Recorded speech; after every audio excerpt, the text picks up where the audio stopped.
ఈరోజు మనం డిస్కస్ చేయబోయేది 10th టాపిక్. 9 టాపిక్స్ అయిపోయాయి. 10th టాపిక్ అనేది ఈ టాపిక్స్ వల్ల మీకు ఎంతో కొంత ఇంగ్లీష్ వస్తుందని చెప్పేసి నేను అనుకుంటున్నాను. ఇప్పుడు మనం సబ్జెక్టులోకి వెళ్ళిపోదాం. First question, I want water. నాకు నీళ్ళు కావాలి. సింపుల్ ఇంగ్లీష్ వర్డ్స్ చూడండి. యూ వాంట్ వాటర్, మీకు నీళ్ళు కావాలా.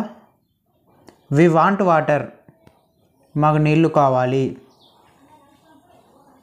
దే వాంట్ వాటర్, వారికి నీళ్ళు కావాలి. హీ వాంట్స్ వాటర్, అతడికి నీళ్ళు కావాలి. షీ వాంట్స్ వాటర్, ఆమెకి నీళ్ళు కావాలి. ఇట్ వాంట్స్ వాటర్, దానికి నీళ్ళు కావాలి. ఆల్ వాంట్ వాటర్, అందరికీ నీళ్ళు కావాలి. చిల్డ్రన్ వాంట్ వాటర్, పిల్లలకి నీళ్ళు కావాలి. ఎవ్రీబడి వాంట్ వాటర్, ప్రతి ఒక్కరికి నీళ్ళు కావాలి. రాజు వాంట్స్ సమ్ మనీ, రాజుకి కొంత డబ్బు కావాలి. గీత వాంట్స్ యువర్ హెల్ప్, గీతకు నీ సహాయం కావాలి. పీపుల్ వాంట్ దేర్ రైట్స్, ప్రజలకి వారికి హక్కులు కావాలి. Sonu wants his pen back, సోనుకు తన పెన్ను కావాలి. Vennela wants her money back, Vennela తన డబ్బులు తిరిగి కావాలంటుంది. డూ యూ వాంట్ వాటర్, మీకు నీరు కావాలా. Does mother want her baby, తల్లికి తన పాప కావాలి. Do players want nutrition food, ఆటగాళ్లకు పౌష్టికాహారం కావాలా. డూ పోలీస్ వాంట్స్ క్రిమినల్స్, పోలీసులకు నేరస్తులు కావాలా. చిల్డ్రన్ వాంట్ పేరెంట్స్ లవ్, పిల్లలకి తల్లిదండ్రులు ప్రేమ కావాలా.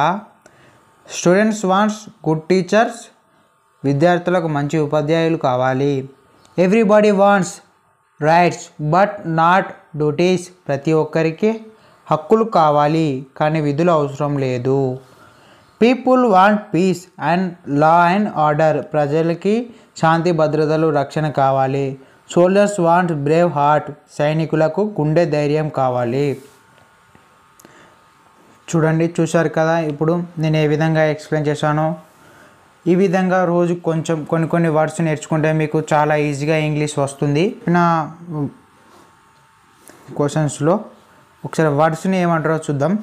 ఐ అంటే నేను, వాంట్ అంటే కావాలి, వాటర్ అంటే నీళ్ళు, యు అంటే మీరు, వి అంటే మాకు, దే అంటే వారు, హీ అంటే అతడు, షీ అంటే ఆమె, ఇట్ అంటే అది, ఆల్ అంటే అందరూ, చిల్డ్రన్ అంటే పిల్లలు, ఎవ్రీబడి అంటే ప్రతి ఒక్కరు, సమ్ అంటే కొంత, హెల్ప్ అంటే సహాయం, రైట్స్ అంటే హక్కు, పీపుల్ అంటే ప్రజలు, బ్యాక్ అంటే తిరిగి ఇవ్వడం, టీచింగ్ అంటే బోధన చెప్పడం, మదర్ అంటే తల్లి, హర్ అంటే ఆమె యొక్క, బేబీ అంటే పాప, ప్లేయర్స్ అంటే ఆటగాళ్ళు. చూసారు కదా, ఈ విధంగా మనం ఇంగ్లీష్ నేర్చుకోవచ్చు చాలా ఈజీగా. ఒక వర్డ్ మనం ఒక సెంటెన్సెస్ చదివినామంటే దాని నుంచి ఒక్కొక్క వర్డ్ మనకు మీనింగ్ తెలిసి ఉంటే మనం ఈజీగా తెలుగులో అర్థం చేసుకోవచ్చు. Okay, thank you.